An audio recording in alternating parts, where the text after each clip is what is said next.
Okay guys, welcome back. In this video we're going to pull the PCM out of our 91 LeSabre. As you can see, it sits way back there. I went over the procedures to see, if there's anything special we need to do. And it says to just unhook it and pull it out. Doesn't say anything about unhooking the battery or nothing like that. So if that's what we're going to do, then let's go ahead and get it done then. So you can see it back there, but I got to lift the dash. I'm going to close this door right here real quick. I want to show you where the mounting hardware is for this computer module. You got to look up top here. There is a bolt. I think that's it right there in the frame. You take that bolt loose. I think it's right here. It's 10 mil. Yep, it's right here. Take this bolt loose right, and this nut loose right here. And I think the computer comes right out after that. I'm going to go ahead and pull that bolt, that nut loose. You can see it really good now. Get that nut out of there.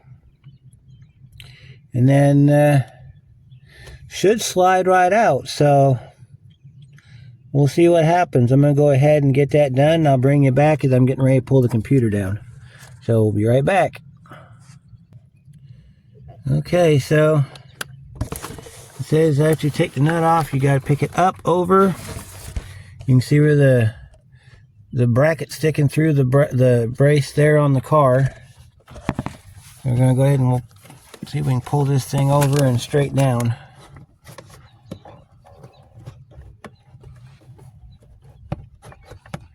Let's see what we can see from the glove box here. Let's go ahead and open up the glove box real quick. Need some kind of guide here so you can see what we're doing. Alright, so there's the computer. It's held in place by that nut right there, and then there's a couple clips that hold it in. But we're going to see if we can get this thing to come forward. Straight down, just like that. And there it is. Pretty easy once you can see what you're doing. Here's our computer module. Here's our computer module, as you can see. There's our part number. There's our service number right there. Our connectors. And our MEM-CAL box. Now we're going to leave the bracket, leave the brace on for right now. We've got to unplug it from the car. It says in the instructions, do not turn the ignition key on while doing this, obviously, because you're going to be powering up the box. So let me get you on the pod so I can free up my hands. We'll get you on the pod here. Freeing up my hands so I can work the computer cables there.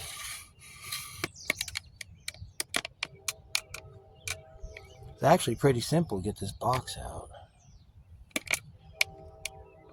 It was a lot harder getting it out of the donor car, I'll tell you that much. We're doing, here's our computer module. Go ahead and push these blue tabs forward. You might be able to just, there's another thumb part down here you can grab a hold of. You pinch those two together and you pull straight up. Should come right off. It did yesterday.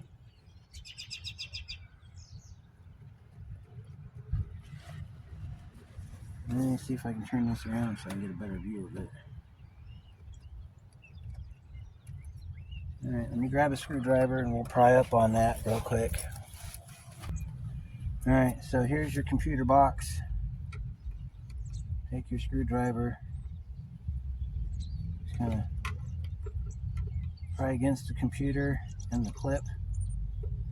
You just kind of work it back and forth. Being careful not to damage the clip.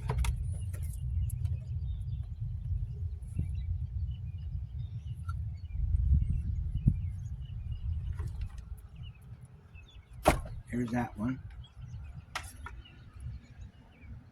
Not sure why the, oh, that's because I got it twisted, huh? Yep, that would do it. Okay, never mind. I'm gonna put this back over here. And we gotta do the same thing on the little connector here. Try your best not to pull on the wires, because you will pull the wires out of the connector, and then you have a whole world of problems. This one here. Alright. So as you can see, we've got an orange long port, a black long port, and a black short port. So that makes this actually idiot proof to put in, because as you can see, the connectors are different sizes. Okay. I've got another computer that we're putting in this car. We have to open up this cover. Inside this cover is a chip. It's called a MEM-CAL chip. Stands for memory calibration. Okay, so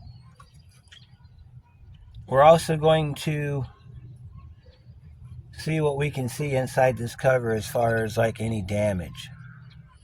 Usually the MEM-CAL is changed in an environment, well, let's just say our benches are not qualified. I'll go get the other computer,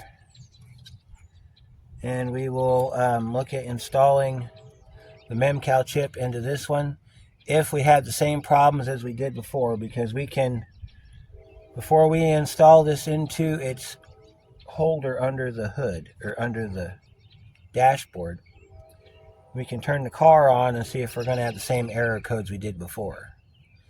If we do, we can turn the car off, unhook the computer, and put the other MEM-CAL chip in here and see what comes up. Okay, so I'll go get the other computer. These are, I want to say these are 8mm.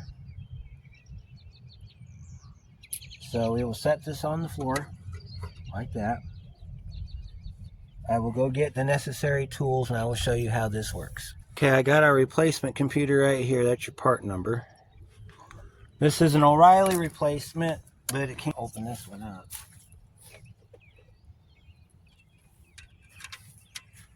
The OE is, the other thing too is you want to make sure that your bracket bolt down's in the same position.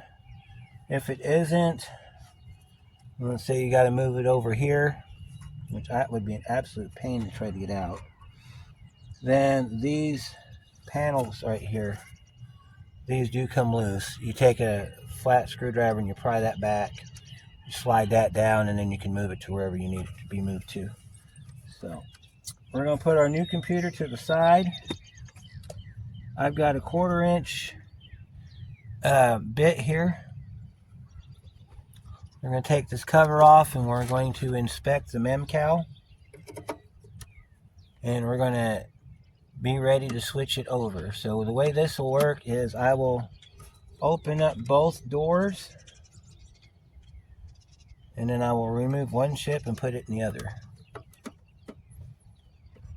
Make sure that you are not around anything that creates static electricity. That's why we're sitting on the seat in the car, because it's a vinyl leather seat and they don't conduct static. Take your cover off just like that. Set your cover down. And here's your MEM-CAL chip right here. Kind of like a circuit board chip. I don't see nothing that stands out as far as the damage on the inside.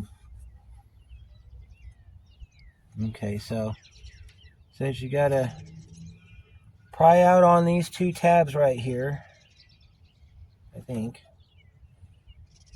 Well, it says to push. So let me see if that's how you get these out. Okay, those are on a pivot. These are on a pivot. So you have to release those like this, I think. This is only my first time doing this, so I'm going to try to do it gently so that we don't break nothing. And then you push that back like that. And you go on this side here and you do the same thing on that side and you push back on that.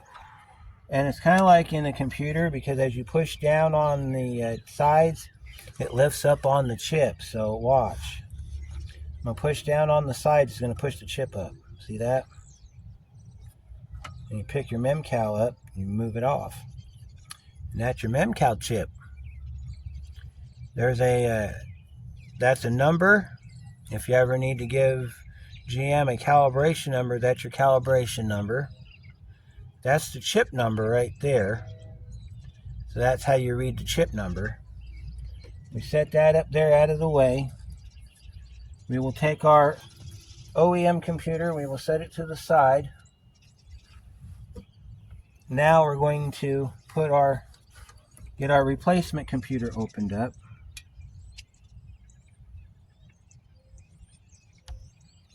We're going to keep everything the way it was.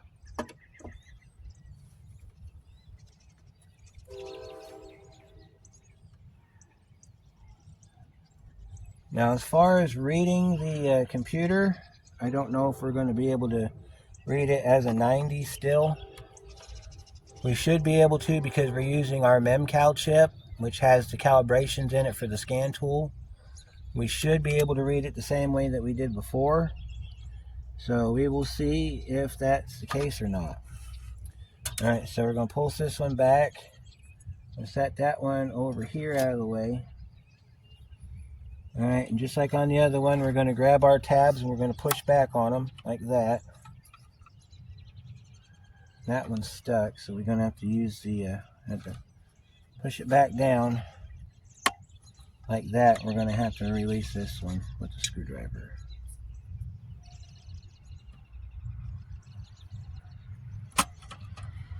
There we go. Pay attention to how this chip comes out, because you got to put it back in the same way it came out. See, there's your part number right there. Everything right there. This one looks like it might have been damaged. We'll set that over there.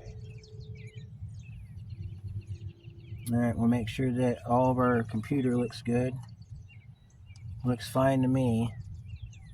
So this is how the other chip came out. Put this one in like that as well. Make sure that we're locked up against our tabs. Snap it down until it clicks. That's the way the other chip was in. Let's see what the calibrations are different. Oh yeah, they're completely different. They're not even in the same ballpark. So we got a backup MEM-CAL. We're going to hang on to it. See, that's going to be an OE part number right there for your GM box, if you need that number for anything. We're going to go ahead and put our T-Torx screws back in, and then we're going to plug this computer in. We're going to turn the car on. We're going to try to start the car. We're going to do first. So I'll show you how you plug this in. So, alright, plug this back in. Goes like this. You put your orange clip on, and then you push it till it clicks. Well, that one didn't click very well. Then you got this middle one. There, that one clicked. And you got this big one on the end. Okay, and we're going to go ahead and rest that right there, because if everything checks out, we got to put our bracket back on so we can push this back up in there. So when we go to install it, we're going to push it all the way up into the clamps, and then we're going to push it back. And then it's going to rest inside of a hole in the bottom of the computer box. That's where that nut comes from. That nut is going to be there to hold this into the battery, the box down there. So, all right, so let's get our key. We got our computer installed with our MEM-CAL chip. And I'm thinking we may have a corrupted MEM-CAL. So to change out the MEM-CAL, you have to unplug the computer.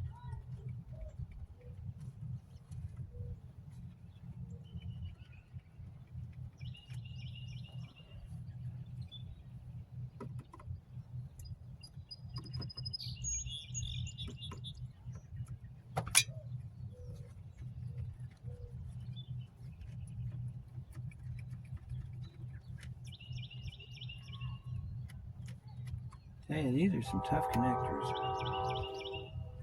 That one come out pretty easy.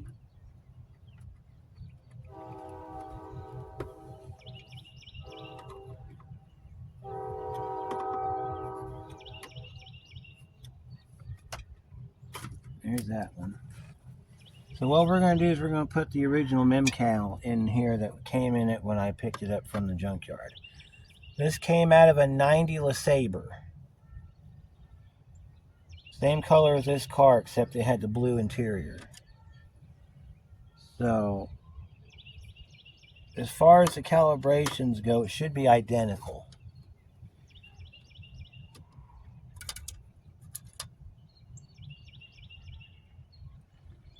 So let's go ahead and we will remove this chip. Like that.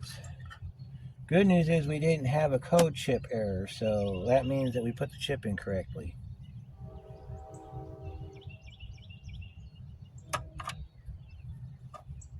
Of course, there's only one way to do this too, so it's virtually idiot-proof is what I'm saying. Because it won't fit the other way, it'll only fit one way, but you can screw it up by not pushing it all the way down. That's what the service manual says. So you have to push it down all the way.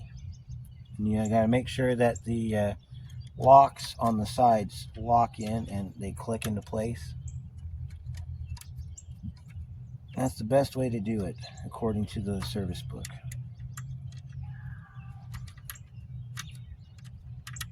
Now it did say that if you had an error with the chip, you can get a new one. And of course, it's got 1990s information in there about how to change that out and how to get a new one and everything like that. So we're putting this back the way it was when I got it from the salvage yard. So whatever it shows in here is going to be what the other car had in it. Plug these back in.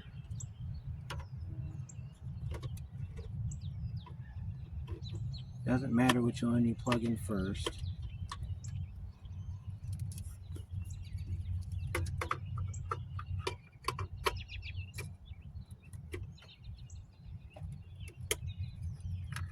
As long as your clips snap down, that's all that matters.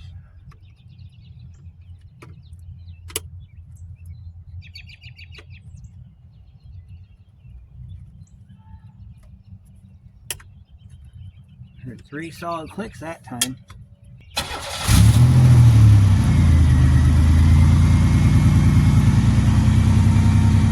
Let's let it read through the system and then see what it wants to do.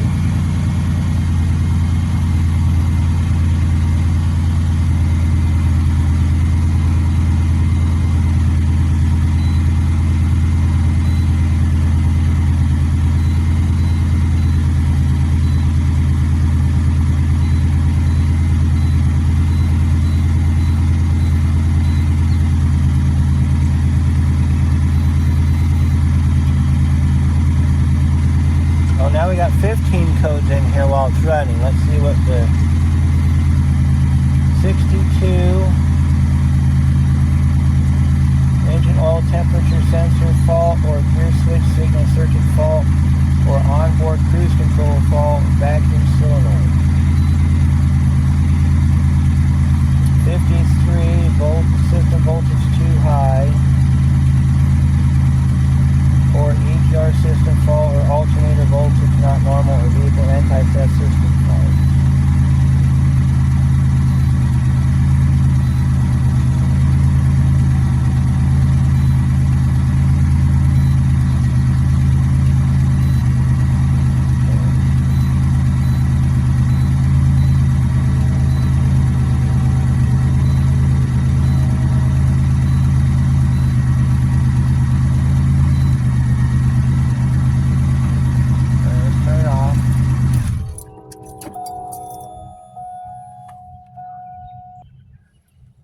So,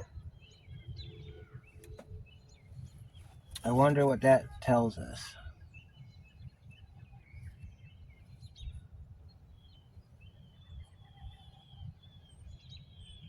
Oh, you can't put this in backwards because it's got notches in the top. So it can only go in one way. So here's our original computer. Calibrations are the same as the computer we just installed. Codes are the same. Codes are the same. So regardless of which computer we install, it is convinced that these codes are in here.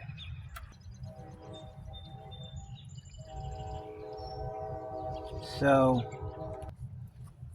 we're going to deem this computer usable because it still ran the car. We're going to put that up somewhere, and we'll be back in a few minutes.